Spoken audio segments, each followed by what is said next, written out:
Chapter 4 of The Science of Getting Rich by Wallace D. Wattles. Recording by Diana Majlinger. Chapter 4 The First Principle in the Science of Getting Rich. Thought is the only power which can produce tangible riches from the formless substance. The stuff from which all things are made is a substance which thinks, and the thought of form in this substance produces the form.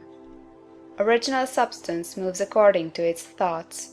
Every form and process you see in nature is the visible expression of a thought in original substance. As the formless stuff thinks of a form, it takes that form; as it thinks of a motion, it makes that motion. That is the way all things were created. We live in a thought world, which is part of a thought universe.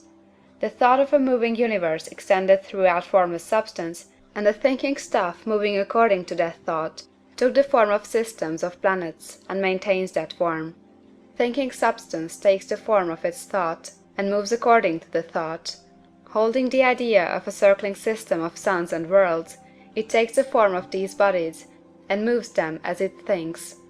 Thinking the form of a slow-growing oak tree, it moves accordingly, and produces the tree, though centuries may be required to do the work. In creating, the formless seems to move according to the lines of motion it has established. The thought of an oak tree does not cause the instant formation of a full-grown tree, but it does start in motion the forces which will produce the tree along established lines of growth. Every thought of form, held in thinking substance, causes the creation of the form, but always, or at least generally, along lines of growth and action already established.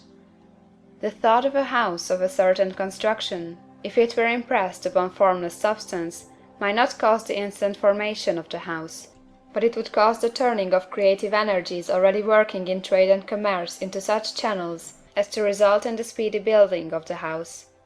And if there were no existing channels through which the creative energy could work, then the house would be formed directly from primal substance, without waiting for the slow processes of the organic and inorganic world.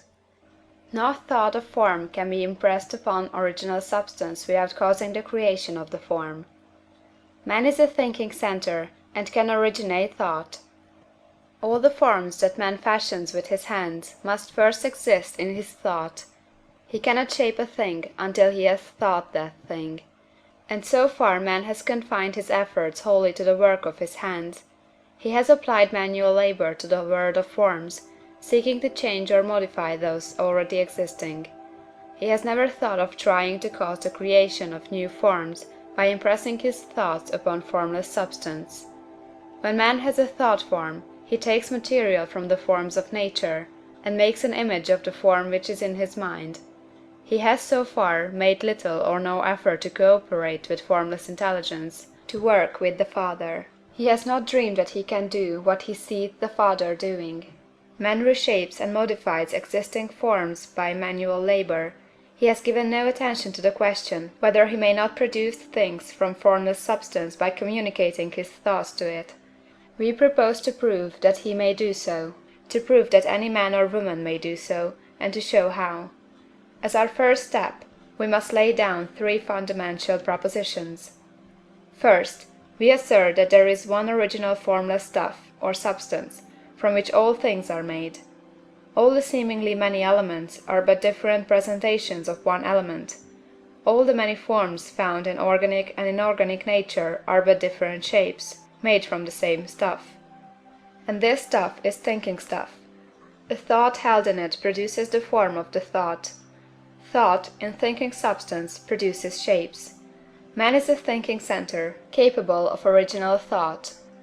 If man can communicate his thought to original thinking substance, he can cause the creation or formation of the thing he thinks about. To summarize this, there is a thinking stuff from which all things are made, and which, in its original state, permeates, penetrates, and fills the interspaces of the universe. A thought, in this substance, produces the thing that is imaged by the thought. Man can form things in his thought, and, by impressing his thought upon formless substance, can cause the thing he thinks about to be created.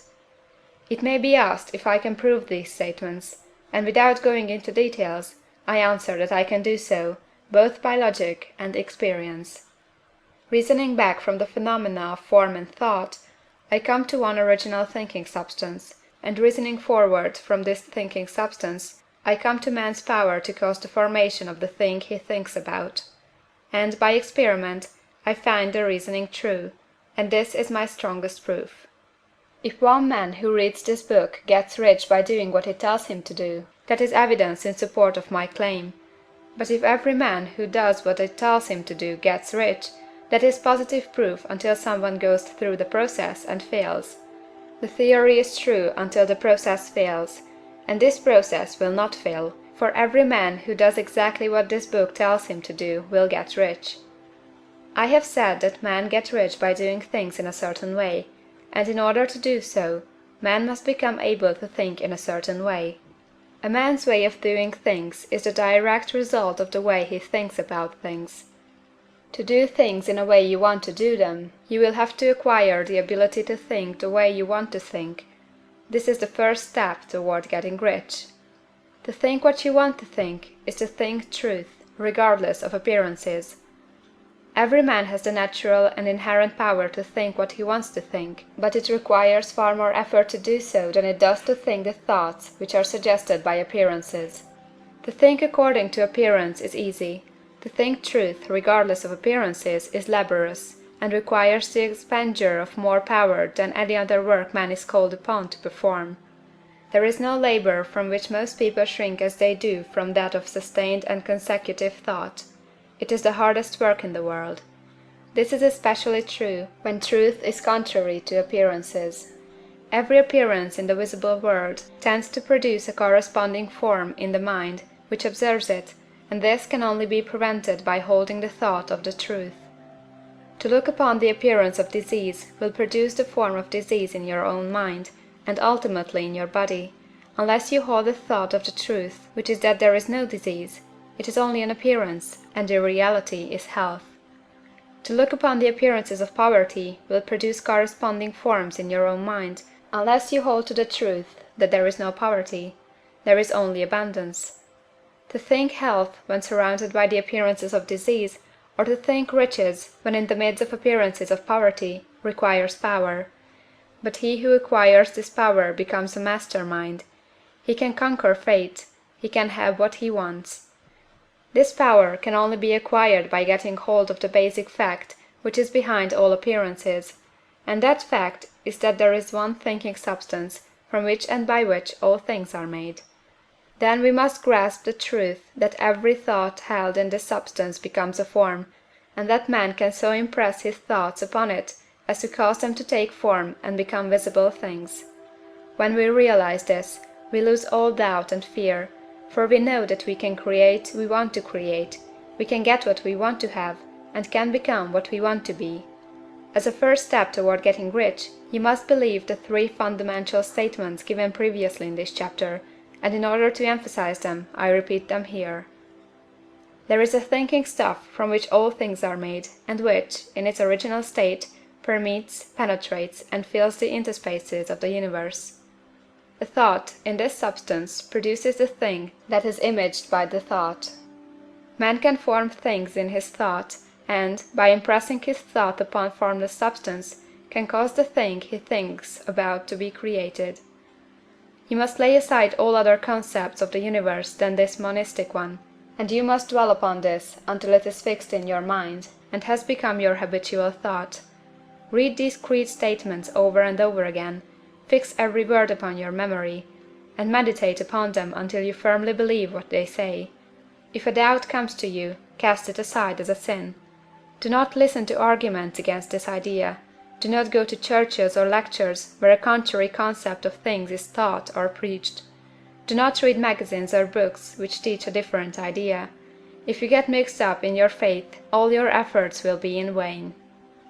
Do not ask why these things are true, nor speculate as to how they can be true. Simply take them on trust.